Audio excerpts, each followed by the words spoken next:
When I first moved to Summerfield Lane, it felt like I'd stumbled into a dream. The streets were spotless, and the roses in every yard were always in bloom. Maybe too perfect, if I'm being honest. But I didn't want to be the new guy complaining. It was the kind of neighborhood you'd see in brochures.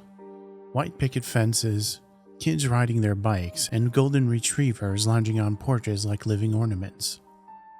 I remember thinking how lucky I was to end up here. After everything that happened before, well, I needed a fresh start. The house was immaculate, of course. White shutters, fresh paint, a mailbox that looked like it had been placed there that morning. Moving day was smooth. My neighbors introduced themselves right away, overly friendly smiles and all. The Johnsons next door brought over a casserole. The Petersons across the street waved so often it became a reflex for me to wave back. I felt welcomed. But then I started noticing little things. Things I tried to ignore at first. Like Mr. Henderson, 3 houses down, repainting his fence. Every day. Same crisp white strokes over and over again. I asked him once jokingly, "How do you even have any paint left?" He just smiled at me, a little too wide, and said, "Gotta keep things looking nice." Then he dipped his brush, streaking it over the wood. But I swear it looked the same as it did yesterday. Then there was the mail. Always delivered at exactly 3:03 a.m. I only figured that out because I'd been having trouble sleeping. I thought I heard something. Footsteps, whispers outside my window. But when I peeked out, all I saw was the mail truck gliding down the street, stopping at each house in perfect silence. I checked the mail the next morning. Inside were envelopes addressed to me, but the letters were blank. I asked my neighbor Karen if she'd noticed anything weird. She just smiled. That tight-lipped kind of smile that people give when they're trying to avoid an awkward conversation. "Nothing weird happens here," she said, turning back to water her roses. The roses. They were always the same shade of red. Always. I started feeling this itch in the back of my mind, like I was missing something obvious. I tried brushing it off, but it got harder each day. One night, I decided to take a walk, just to clear my head. The streets were silent, perfectly still. Not even the usual hum of insects or rustling leaves. Just nothing. That's when I noticed something even stranger. Every house had their lights on. Every single one. But as far as I could tell, no one was inside. I stood frozen on the sidewalk, staring at the empty glowing windows, feeling something crawling up my spine. It was like the whole neighborhood was watching me, but there was no one there. I didn't sleep much that night. I told myself I was imagining things. Stress, maybe. Moving to a new place can do that, right? But the next morning, I saw Mrs. Carmichael watering her flowers.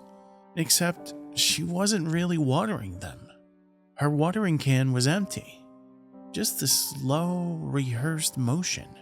Back and forth, back and forth. And she was smiling at me the whole time. I think I made a mistake moving here. I shook myself out of my daze and figured I could mull this all over at work.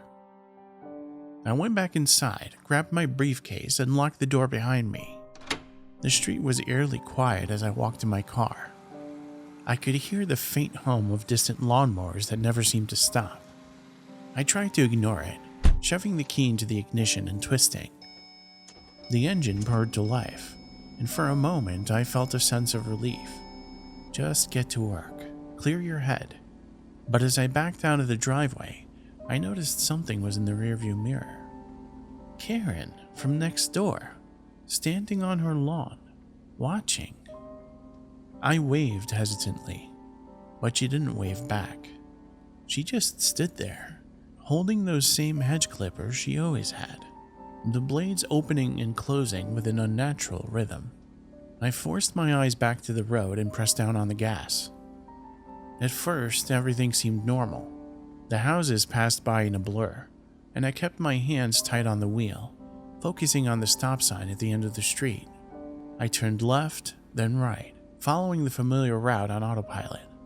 And yet, after driving what felt like 10 minutes, I saw something that made my blood run cold. My house. No, that wasn't possible. I just left. I must have taken a wrong turn, maybe gone in a circle. I tried again, another route, a different set of turns, forcing myself to concentrate this time. But no matter how far I drove, every street bled into the next. Every turn brought me back to the same block, the same identical row of houses. By the third attempt, I was gripping the wheel so tightly my knuckles turned white. Panic set in, cold and sharp.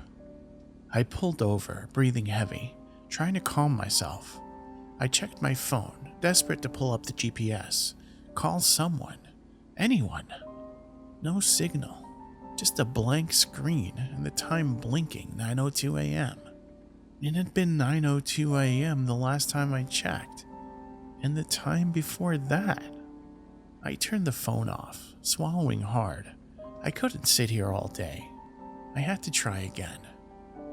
But then I blinked, and I was home, sitting on my couch, staring at the same muted news broadcast. Had I even driven? I couldn't remember anything before Summerfield Lane. Just a dull haze in my head where my life should be. At first, I chalked it up to stress. Moving to a new place, adjusting to a new routine. It makes sense to feel a little out of it. But the feeling didn't go away.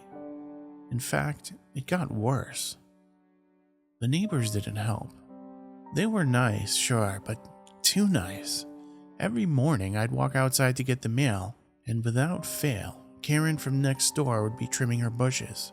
She'd flash me the same bright smile and say, "Morning! Beautiful day, isn't it?" And every single time I'd answer, "Yeah, sure is."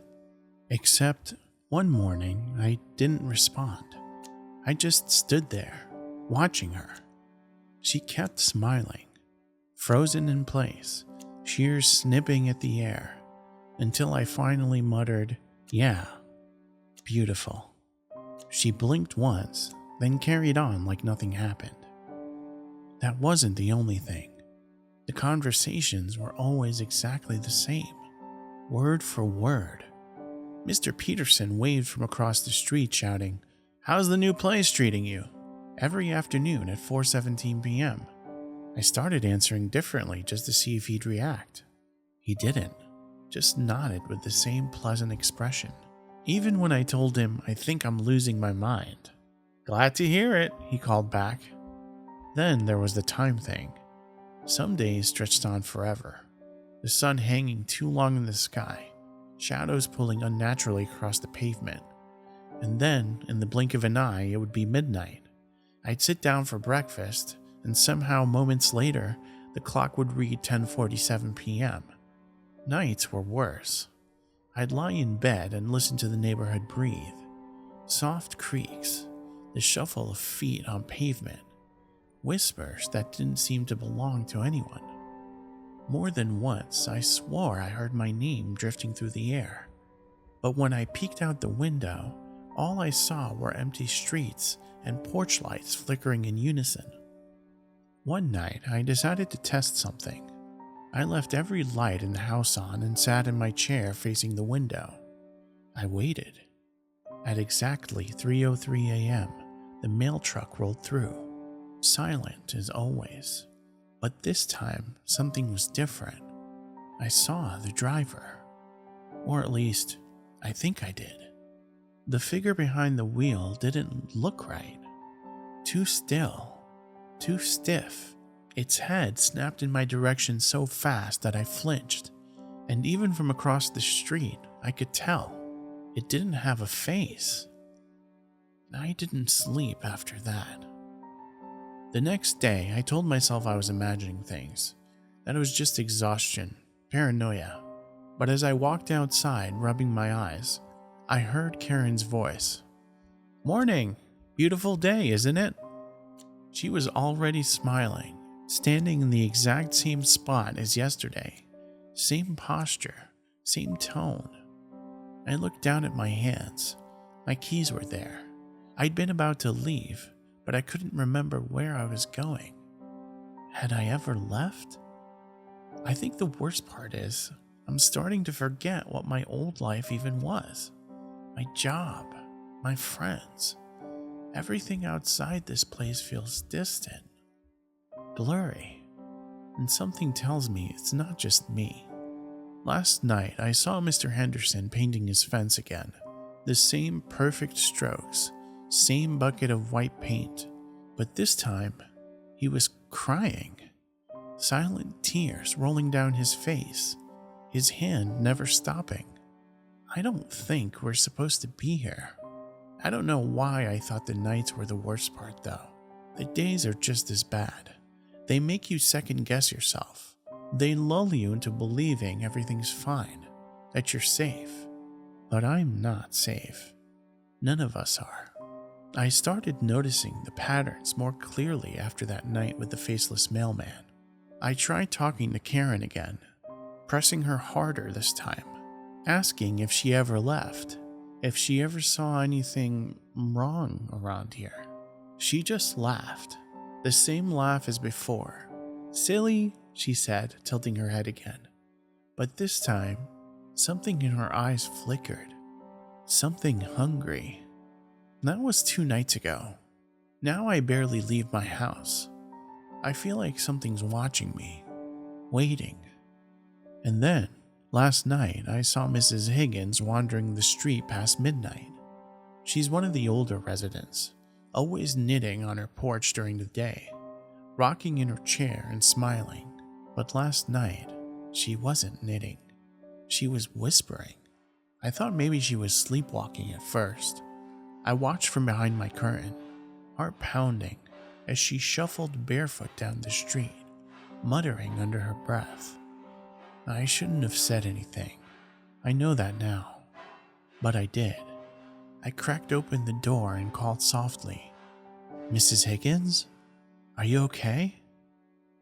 She stopped mid-step, stiff, still, and then she turned around.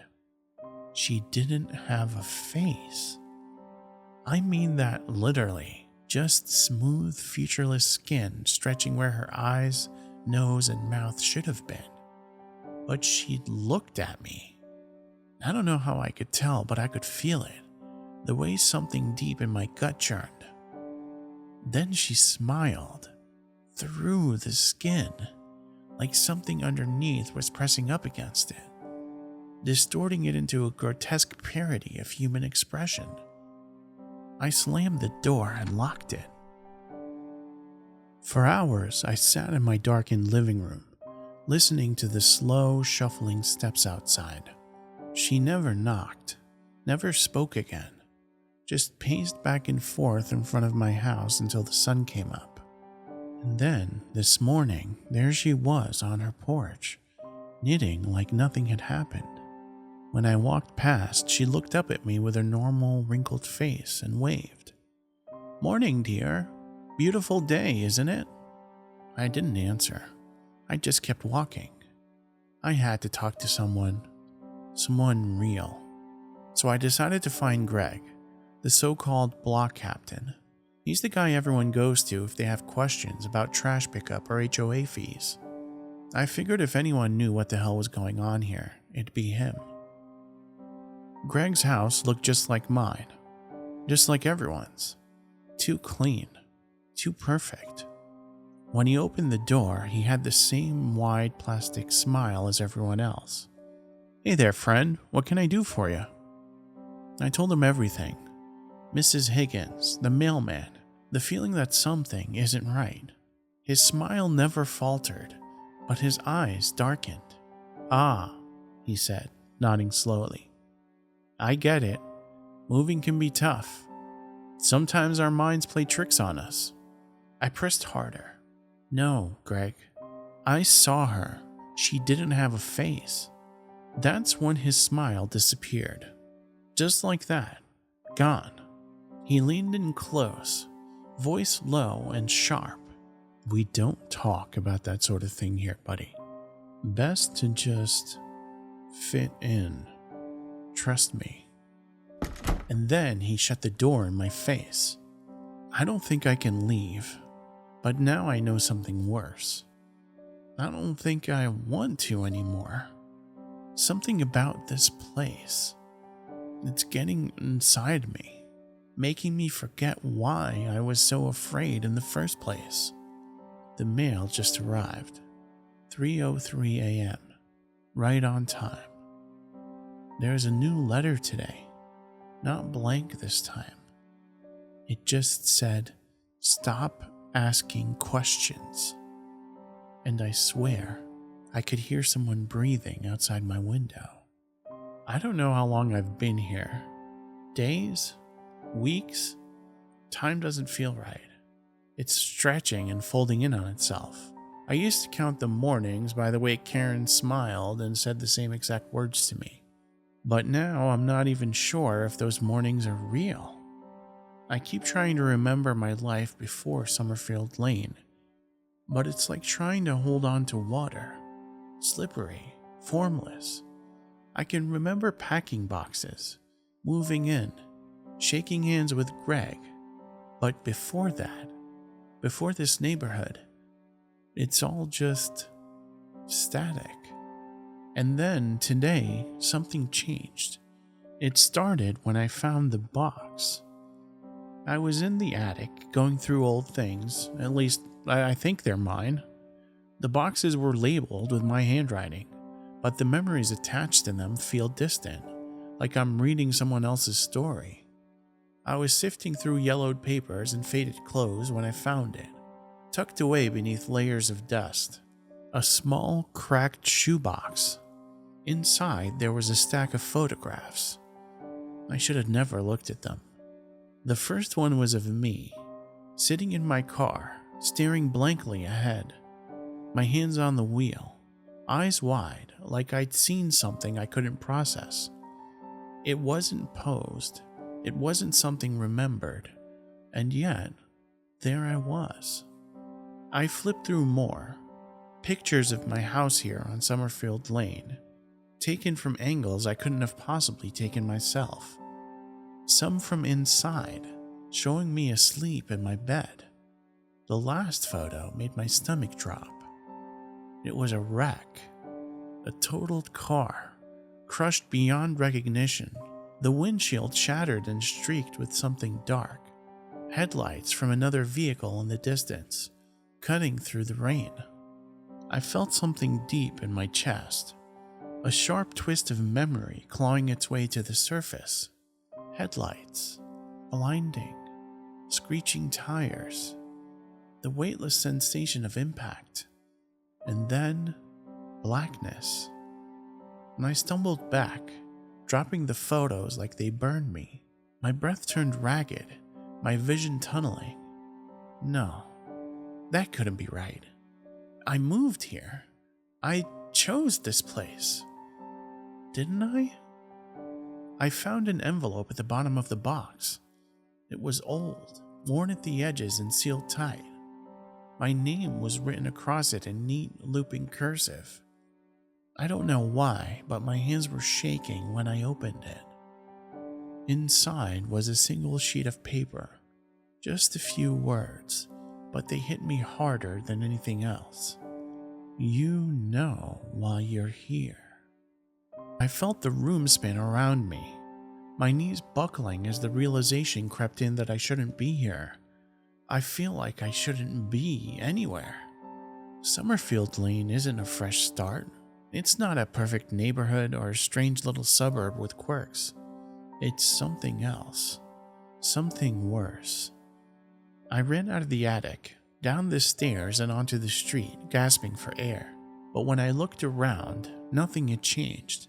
Karen was still trimming her bushes, Mr. Peterson was still waving, and Mrs. Higgins was knitting on her porch.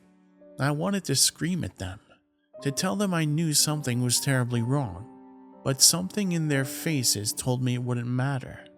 They knew it too. I backed away slowly, my mind racing, and then I saw Greg standing at the end of the street, watching me. He wasn't smiling anymore. He was just staring, his eyes dark, knowing. And then he said something I'll never forget. "So you're starting to put it together, huh?" My throat felt dry. I couldn't respond. He took a step closer, voice low and steady. "That's the thing about this place. Some of us come here because we deserve it. Some of us, we're just lost. But it doesn't matter, because nobody leaves." I don't remember running back inside, but here I am now, sitting on my couch staring at that box, my heart racing. I can still hear Greg's voice echoing in my head. Nobody leaves. At night, I tried driving away. I drove for what felt like hours, yet every turn led me back to Summerfield Lane. Even the sun overhead refused to move. It was locked in a perpetual twilight. I didn't want to believe it at first. Maybe I was just panicking, taking wrong turns without realizing it. Maybe I was tired. But as I gripped the wheel tighter, sweat slicking my palms, I knew deep down, this place would not let me leave. The houses, the porches, the smiling neighbors, they were always there, watching, waiting. I took another turn, sharp, too fast, and my tire screeched against the pavement. My heart was pounding so hard it drowned out everything else. I passed the same mailbox, the same identical white fences, and then I saw him. Greg, standing on the sidewalk, hands in his pockets, that familiar grin plastered across his face. I slammed on the brakes, nearly swerving into a tree. He didn't flinch, just leaned forward slightly, like he was amused. "Go on," he said, tilting his head. "Try again." But I didn't. Not that night. The next morning, I tried something different. I decided to walk. I figured if I kept going, just straight, no turns, I'd hit something. A highway, a town, anything beyond these cookie-cutter houses. I walked for what felt like the better part of the day, the same houses blurring together in an endless loop. My legs ached. My throat was dry, but I forced myself to keep going, until I saw Karen. She was standing on the sidewalk, a few houses ahead, holding her hedge clippers, that damn smile never faltering. "Morning. Beautiful day, isn't it?" I ignored her, my heart hammering in my chest, and kept walking. 2 more houses down, I saw Karen again. Same position, same hedge clippers. "Morning. Beautiful day, isn't it?" My breath caught in my throat. I turned slowly, looking back the way I came. She was still there. The other Karen. Identical. Still smiling. I ran. I didn't know where. Didn't care. I sprinted past her, past house after house. But no matter how far I went, there she was again, smiling, waiting. I screamed, and she blinked at me, tilting her head. "Why are you running, dear?" I turned and bolted back home, slamming the door behind me. Exhausted and perplexed, I lied down on the couch to gather my energy. Before I knew it, of course, it was late, but I didn't sleep that night. The lights outside flickered, and I swore I heard footsteps circling my house. Slow, deliberate, but every time I looked outside, nothing. By morning, I decided to try something drastic. I packed a bag and filled it with whatever supplies I could grab. Food, a flashlight, a knife from the kitchen drawer. I didn't know where I was going, but I wasn't going to stay here. As I stepped outside, Greg was already waiting for me by the curb. "Going somewhere?" I didn't answer. I just gripped the bag tighter and started walking toward my car. He moved in front of me, blocking my path. "You really shouldn't do that," he said, his voice low and even. "I don't care," I snapped, shoving past him and yanking the car door open. Greg sighed, shaking his head. "Suit yourself." I jumped into my car and I floored it, and for a moment I thought it was working. The houses blurred past and the road stretched longer than before. I felt something crackling in the air, like static pressing against my skin. Then the sky shifted. It darkened unnaturally fast, and the road beneath my tires rippled, like it wasn't solid anymore. The houses on either side began to melt, their colors bleeding together in sickly smears of beige and white. My headlights flickered, my vision blurred, and then I was back, in my driveway, Greg standing exactly where he'd been before, smiling like he'd known all along. I stumbled out of the car, panting. "What the hell is this place?" Greg shrugged, his smile never reaching his eyes. "Like I said, nobody leaves." Then he turned and walked away. Defeated, I walked back inside. I felt overwhelmed and cornered. My head was swimming and I began to get lightheaded. I blacked out before I found myself standing outside again. The last thing I remembered was the overwhelming guilt pressing down on me, suffocating me. And then, darkness. I could feel the cool night air prickling my skin. I was standing before my house, the house I once called a home. It loomed over me like a specter from my past.